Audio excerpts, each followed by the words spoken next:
సమర్థ సద్గురు సాయినాథ్ మహారాజ్కి జై. సాయి భక్తులందరికీ నమస్కారం అండి. మన సాయినాథుని దయ వల్ల అందరూ సంతోషంగా ఉండాలి అని మనస్ఫూర్తిగా కోరుకుంటూ ఈ వీడియో ఆరంభిస్తున్నాను. ఇక ఈరోజు వీడియోలో మన కోసం బాబాగారు అందిస్తున్న సందేశం ఏంటి అంటే, బిడ్డ ఏడవక తల్లి, నీ కన్నీరు తుడిచేందుకు ఈ తండ్రిని నేను స్వయంగా వచ్చేశాను. కాదు అనకుండా నిర్లక్ష్యం చేయకుండా ఈ సాయి తండ్రి మాటలు ఒక్కసారి విన్నామంటే నీ మనసులో ఉన్న భారమంతా వచ్చి తుడిచేస్తాను. ఈ తండ్రిని నేనున్నంత వరకు నీకు ఎలాంటి ఆపద రానివ్వనమ్మా. నీవు ఏడవాల్సిన పని లేదు. నీ కన్నీరు తుడిచేందుకు నా చేతులు ఎప్పుడూ ముందుంటాయి. ఇక నిశ్చింతగా ఒక్కసారి మనసును ప్రశాంతంగా చేసుకొని ఈ యొక్క సందేశాన్ని విను. నీకు ఎలాంటి అద్భుతాన్ని చూపిస్తానో నువ్వే చూడు తల్లి. మంచి జాతకం చూపించుకోవాలి అని ఎదురు చూస్తుంటే మాత్రం మనకు తెలిసిన ఒక గురూజీ ఉన్నారండి, శ్రీనివాసరాజు గారు. నెంబర్ 1 వశీకరణ స్పెషలిస్ట్. శ్రీ షిరిడి సాయిబాబా గారి ఆశీస్సులతో జ్యోతిష్యం చెబుతారు. ఎటువంటి సమస్యకైనా 24 గంటల్లోనే మంచి పరిష్కారం అనేది చూపిస్తారు. ఫ్రెండ్స్, మీరు చేయవలసిందల్లా మీరు ఉన్న చోట నుంచే గురువు గారిని స్క్రీన్ మీద కనిపిస్తున్న నంబర్కి కాంటాక్ట్ చేసి మీ యొక్క సమస్య ఏదున్నా సరే తొలగించుకోవచ్చు. ప్రేమ, పెళ్లి, విద్య, ఉద్యోగం, భార్యాభర్తల మధ్య గొడవలు, సంతాన సమస్యలు, రాజకీయ సమస్యలు, విదేశీ ప్రయాణం ఆలస్యం అవుతుంది, వీసా ప్రాబ్లమ్స్ ఉన్నా సరే, జాతకంలో దోషాల వల్ల పెళ్ళిళ్ళు, ఉద్యోగాలు ఆలస్యం అవుతున్నా, లేదా వాస్తు దోషాల వల్ల మాకు ఏదీ కలిసి రావటం లేదు, ధనం నిలకడగా లేదు, మనశ్శాంతి లేదు అనుకున్నా సరే, ఎలాంటి ప్రాబ్లమ్స్కైనా సరే గురువుగారు చేసే పూజల ద్వారా, పరిహారాల ద్వారా మీ యొక్క ప్రాబ్లం అయితే సాల్వ్ అవుతుంది. మీరు చేయవలసిందల్లా 96630644 ఈ నెంబర్కి కాల్ చేయండి. మీ ప్రాబ్లమ్ని తొలగించుకోండి. ఫ్రెండ్స్, నేను ఇంత కాన్ఫిడెంట్గా చెబుతున్నానంటే మీరు అర్థం చేసుకోవచ్చు. నేను చెప్పించుకొని నాకు నమ్మకం కుదిరి నా ప్రాబ్లం తీరింది కాబట్టి మీ వరకు తెలియజేస్తున్నాను. సో స్క్రీన్ మీద కనిపిస్తున్న నెంబర్కి కాల్ చేయండి. మీ ప్రాబ్లమ్స్ నుంచి బయటపడండి. ఇక ఈరోజు మన సాయి సందేశం విషయానికి వచ్చేస్తే, బిడ్డ, నేను కన్నీరు తుడిచేందుకు నేను ముందుంటాయి నా చేతులు. నీ కన్నీరు తుడిచి నీ కష్టాన్ని కరిగించి వేస్తాను. ఏడవకమ్మా. ఖచ్చితంగా నీవు అడుగడుగున పడుతున్న కష్టాన్ని తొలగించే బాధ్యత నాది. చెడు దారి వైపు మళ్లించి నిన్ను ఒక భయంకరమైన ఊబిలో కూరుకు వేయటానికి నేను ఏమన్నా మనసు లేని వానినా? నీ సాయి తండ్రిని కదా. నిన్ను అగాధంలోకి ఎలా నెడతాను చెప్పు. ఈ క్షణమే నేను నిన్ను జన్మలుగా నువ్వు ఎప్పుడైతే నన్ను తండ్రిగా కోరుకున్నావో జన్మల పుణ్యంగా నేను అది తీసుకున్నాను. నిన్ను నేను బిడ్డగా స్వీకరించాను, నా భక్తునిగా స్వీకరించాను.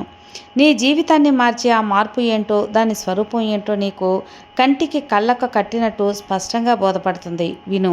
నీ సద్గురువు నీపై చూపిస్తున్న ఈ యొక్క అపారమైన వాత్సల్యానికి, కరుణా సాగరానికి ఈ సందేశం ఒక అద్భుతమైన నిదర్శనం. బిడ్డ, నేను నీ వెంట ఉండగా నీకు ఏ భావంతో, ఏ పనులతో నీకు ఏది కూడా అనవసరం. నీవు ఏం చేయాలనుకుంటున్నావో స్వచ్ఛమైన మనసుతో చెయ్యి. ఏ విత్తనం నాటితే అటువంటి చెట్టు చిగురిస్తుంది కదా. ఇదే ఈ సృష్టి లక్షణం. కాబట్టి నువ్వు చెడు చేస్తే చెడు, మంచి చేస్తే మంచి రావటం ఖాయం. నీతి ధర్మాన్ని పాటిస్తే ఆ ధర్మం నీతి నిన్ను కాపాడుతుంది. నిజాయితీయే నిన్ను రక్షణగా ఉంటుంది. కేవలం నువ్వు స్వార్థానికి మాత్రం లోభం అవ్వకు. స్వార్థం అనేది ఎప్పుడు కూడా అది చాలా వినాశనాన్ని చూపిస్తుంది. అలాగే అత్యాశ అనేది కూడా చాలా అంటే చాలా ప్రమాదకరం అమ్మమ్మ. అందుకే నువ్వు అజ్ఞానంతో ఉంటే నేను మేలుకొల్పటానికి వచ్చాను. ఆ అజ్ఞానాన్ని తుడిచివేయటానికి వచ్చాను. నీ ప్రతి కదలికను, నీ ప్రతి ఆలోచనను, నీ ప్రతి రహస్య క్రియను నేను నిరంతరం గమనిస్తూనే ఉన్నాను. నీవు చేస్తున్న ఆ చెడు పని వల్ల ఎంతోమంది అమాయకులు బాధపడుతున్నారు. కాబట్టి దైవ సంకేతాన్ని అందిపుచ్చుకొని నీ చెడు మార్గం తక్షణమే మార్చుకో. ఈ ప్రపంచం ఒక ఇంద్రజాలం, ఒక కంచుకోట వంటి మాయాజాలం తల్లి. ఆ మాయాజాలంలో కళ్ళకు కనిపించే ప్రతి ఆకర్షణ సత్యం కాదు.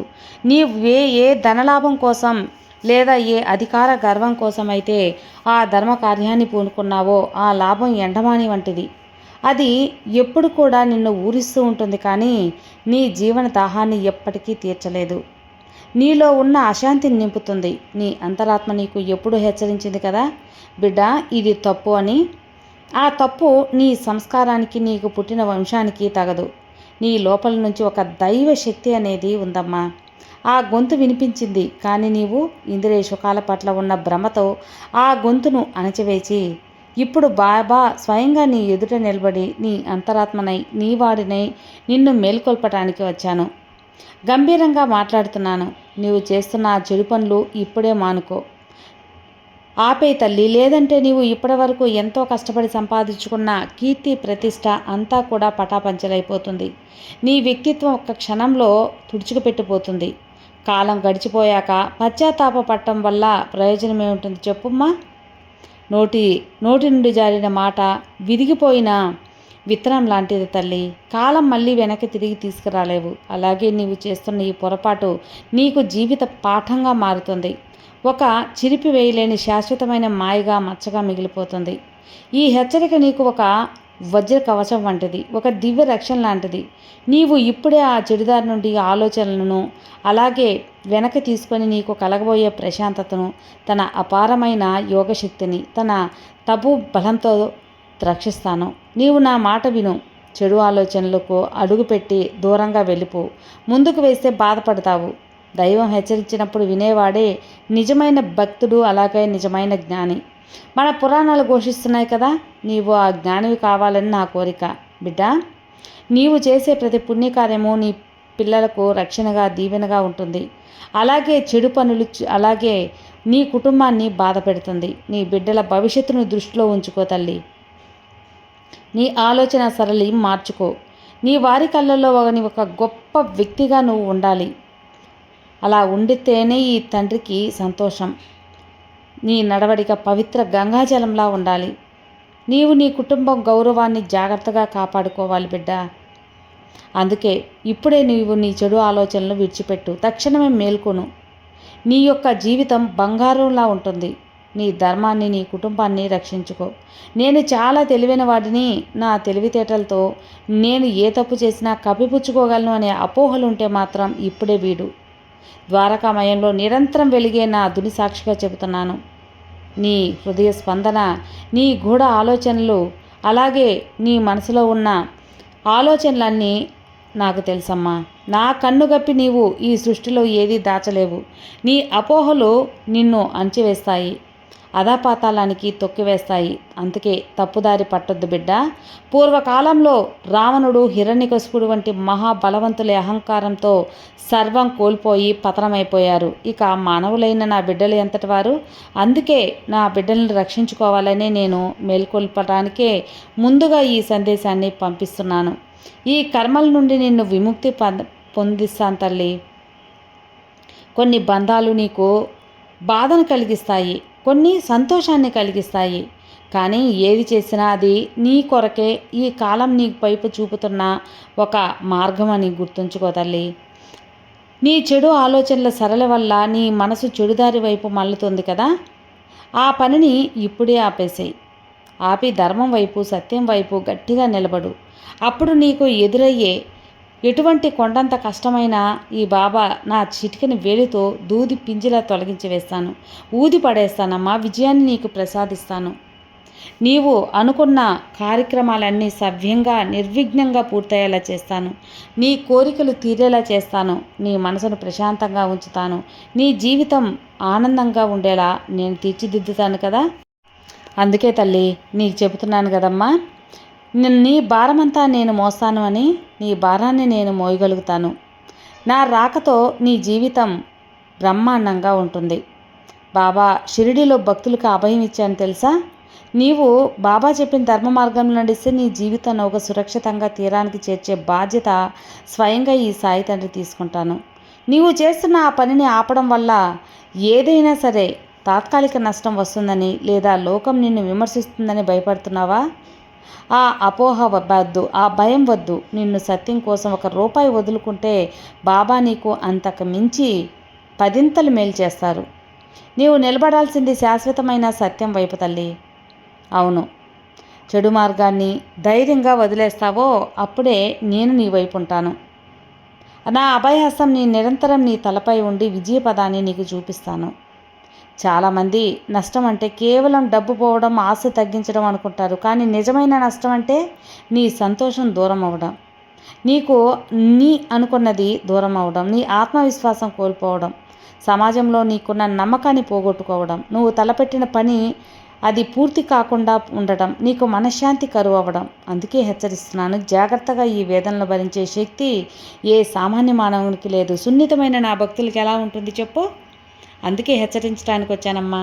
ఈ బాబా నోటి వెంట వేదవాకగా తిరిగిలేని శాసనంగా భావించి నువ్వు జాగ్రత్త పడు. స్థిరమైన బుద్ధి లేనివాడు గాల్లో కొట్టుమిట్టాడే దీపం లాంటి వాడు తల్లి. నీవు ఎవరో చెప్పిన మాయమాటలు వినో లేదా తప్పుడు సాంగత్యం వలనో ఈ చెడు మార్గం వైపు నువ్వు ఎంచుకున్నావు. ఒక సాయి భక్తుడికి ఉండవలసిన ప్రథమ లక్షణం ఏంటో తెలుసా? శ్రద్ధ, సబూరి. సబూరి అంటే అచంచలమైన ఓర్పు. ఓర్పుగా ఉండు, కష్టపడు, ధర్మబద్ధంగా పనిచేయి. బాబా నీకు అద్భుతమైన మార్గాన్ని, ఫలితాన్ని ఇస్తాను. చెడుదారి వైపు మళ్ళీ అపకీర్తి మాత్రం కొని తెచ్చుకోకు. అవును బిడ్డ, నీ బుద్ధిని ఈ సాయి పాదాల చెంత లగ్నం చేయి. అప్పుడు నీకు ఏది శ్రేయస్కరమో, ఏది నీకు మంచి జరుగుతుందో, ఏది నీ జీవితానికి వెలుగునిస్తుందో నేను మార్గదర్శనంగా చేస్తాను కదా. సత్యం అనేది నిత్యం ఒక మధ్యాహ్నం సూర్యకాంతి వంటిది. అది మేఘాల చాటున కొంతకాలం దాగి ఉండొచ్చు, కానీ అది ఎప్పుడు కూడా కనుమరుగైపోదు. నీవు చేస్తున్న ఆ రహస్య తప్పు, ఆ అన్యాయం ఒకరోజు ఖచ్చితంగా ముందుకు వచ్చే తీరుతుంది. లోకమంతటికి బహిర్గతం అవుతుంది. ఈ రోజున నీవు సమాజంలో తలెత్తుకోలేవు. నీ సొంత నీడను చూసి నీవే భయపడిపోతావు. సత్యంతో బతికేవాడు ఎవరికి దేనికి భయపడాల్సిన అవసరం లేదు. మనసును నిర్మలంగా, నిజాయితీగా ఉంచుకుంటే ఈ సాయి నీ హృదయమందు ఎప్పుడూ స్థిరనివాసం ఉంచుకొని నా అభయహస్తం నీ తలపై ఉంచుతాను. మనిషికి ఆత్మగౌరవం ముఖ్యం. నీవు చేసిన చెడు పనులు, అలాగే సమాజంలో నీవు దశాబ్దాలుగా సంపాదించుకున్న మంచి పేరు ఒక్క నిమిషంలో తుడిచిపెట్టుకుపోతుంది. ఆ అవమాన భారాన్ని భరించలేక నీవు మానసికంగా కృంగిపోతావు. అవును బిడ్డ, నీ దయానీయ స్థితి నా బిడ్డకు రాకూడదు. ఇంతగా నేను చెబుతున్నాను అంటే నువ్వు అర్థం చేసుకోవచ్చు కదా. ఇక నా మాట విని నా దారిలో నడువు, ఈ సాయి దారిలో నడువు. నీకు అంతా అద్భుతంగా ఉంటుంది. నీ బాబా ఎప్పుడు నీ వెంట ఉంటాను. సత్యం వైపు నా బిడ్డలు ఉంటే నేను నా బిడ్డల వైపే ఉంటాను. నా భక్తులకు దారి చూపిస్తాను. ఈ సాయి దర్శనం నీకుండగా, ఈ సాయి అభయహస్తం నీకుండగా నీకు ఎలాంటి కష్టమూ రాదమ్మా. సర్వే జనా సుఖినో భవంతు. జై సాయిరామ్.